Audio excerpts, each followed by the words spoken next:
So, today we are going to deconstruct the Carr method.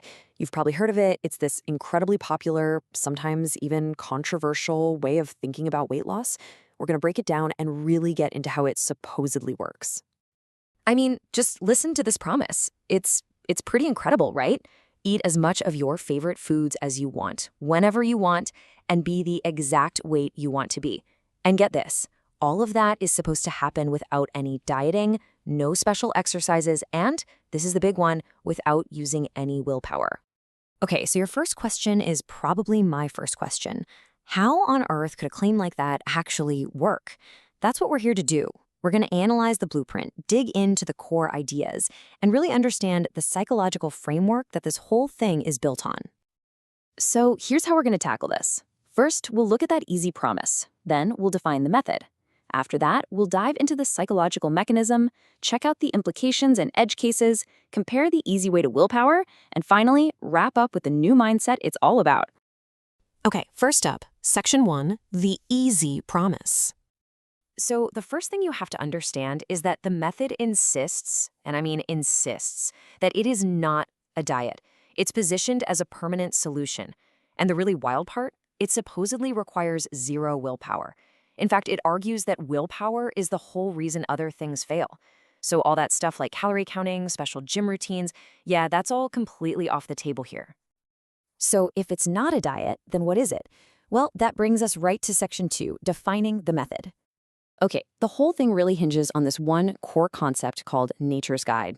Now, the idea is pretty simple. Think about animals in the wild. They just know how to eat correctly, right? They follow this innate wisdom.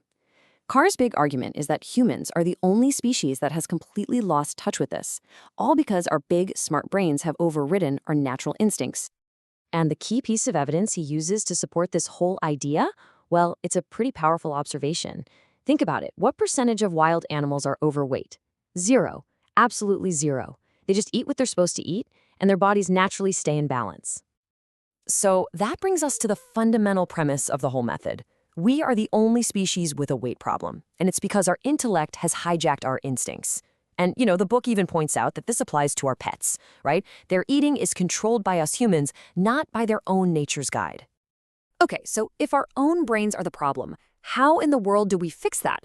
Well, that's what Section 3 is all about, the psychological mechanism. Right, so according to this method, there's a main villain in the story, and it has a name, brainwashing. And what that means is basically a lifetime of conditioning, from the food industry, from society, even from our own upbringing, that has programmed us to crave junk food, the stuff that goes completely against what our bodies actually need. So the big question is, how do you undo all that brainwashing? The method gives you this 3-step reversal process. Step 1, you have to actually identify the conditioning that's all around you. Step 2, you have to start seeing junk food for what it really is. And step 3, you need to reawaken what the book calls your body's sensor, that instinct that knows exactly what you should be eating. And here's the key psychological trick behind it all. It's this idea that junk food, plus all that brainwashing, can never, ever equal genuine satisfaction. Why? Because real hunger, true hunger, isn't just about a full stomach. It's your body screaming for nutrients, and that's the one thing processed food just doesn't have. All right, so let's say you do all this. What's the payoff? What's supposed to happen?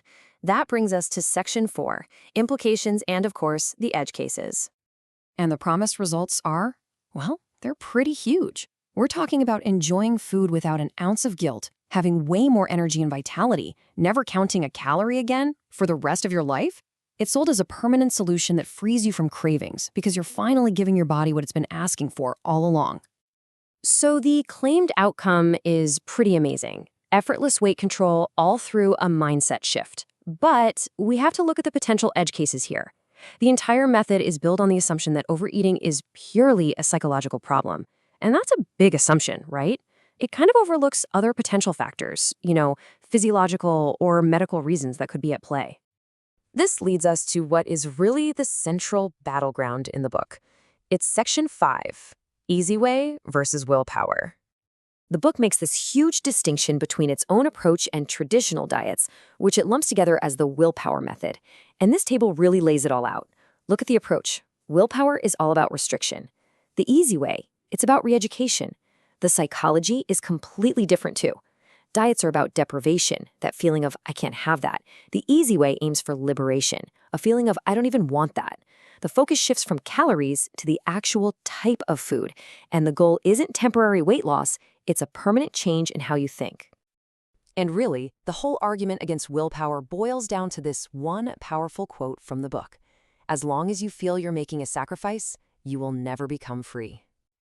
So where does this all land? Let's bring it all together in our final section, a new mindset. When you boil it all down, the real power of this method isn't in a bunch of rules you have to follow.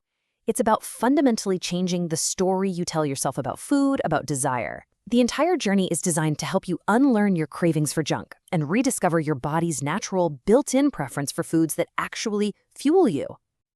And that leaves us with a really fascinating question to think about.